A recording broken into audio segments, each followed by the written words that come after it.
Houston, Tranquility Base here. The Eagle has landed. Roger, Tranquility. Welcome to the Apollo 11 VR experience.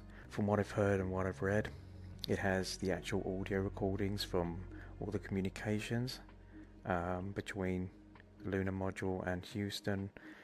The size of the lunar module, for example, is accurate to how it would have been. So we're going to start this journey now, and I know watching someone play VR isn't exactly the nicest thing to look at, but it is what it is, so let's get to it and start the journey. Okay, so we've got cinematic, sit back and relax. That's my favourite thing to do. Interactive, take control during docking, landing and moonwalking sections. Or moonwalk sections, not moonwalking. I'm going to go for this one. I may rewrite history here by screwing everything up, but let's go. In 1957, Soviet Russia launches Pt.1, the first man-made object in space. Yuri Gagarin. Imagine that, being the first man to ever go into orbit. America was one step behind, but they did it. They put a man on the moon. The following speech was delivered to the American people to support this endeavor. No man can fully grasp how far and how fast we have come. But condense, if you will, the 50,000 years of man's recorded history in a time span of but a half a century. Stated in these terms, we know very little about the first 40 years, except at the end of them, advanced man had learned to use the skins of animals to cover them. Then about 10 years ago, under this standard, man emerged from his caves to construct other kinds of shelter. Only 5 years ago, man learned to write and use a cart with wheels. Christianity began less than 2 years ago. The printing press came this year.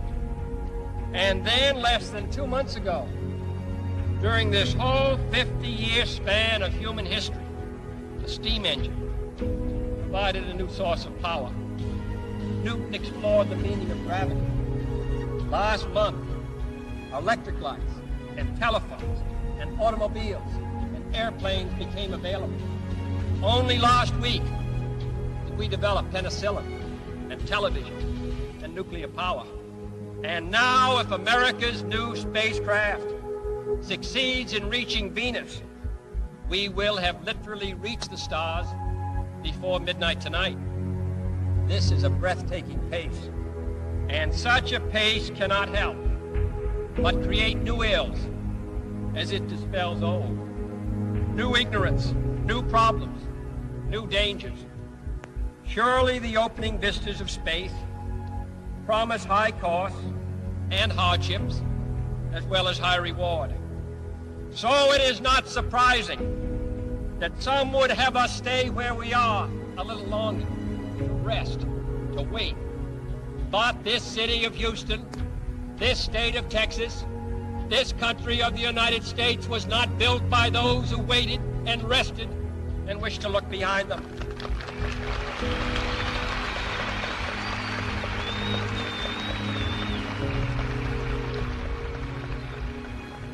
For the eyes of the world now look into space, to the moon, and to the planets beyond.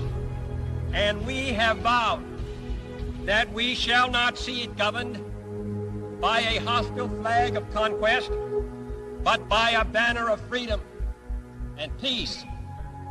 The exploration of space will go ahead, whether we join in it or not.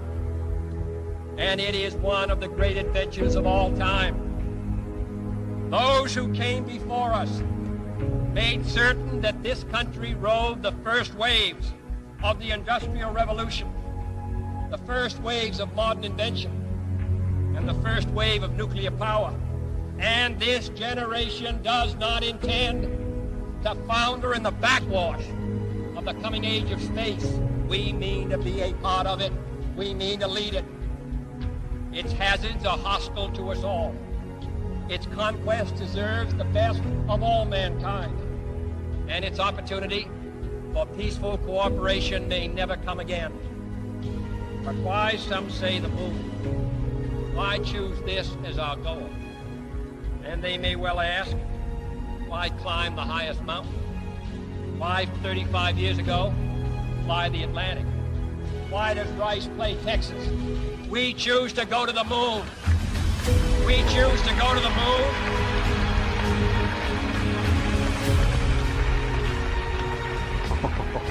We choose to go to the moon in this decade and do the other things, not because they are easy, but because they are hard. Because that goal will serve to organize and measure the best of our energies and skills. Because that challenge is one that we're willing to accept, one we are unwilling to postpone, and one we intend to win on the other side.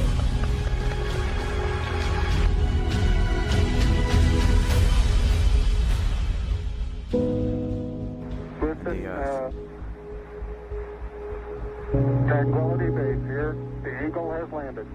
Roger, Tranquility. We copy you on the ground. You got a bunch of guys about to turn blue. We're breathing again. Thanks a lot.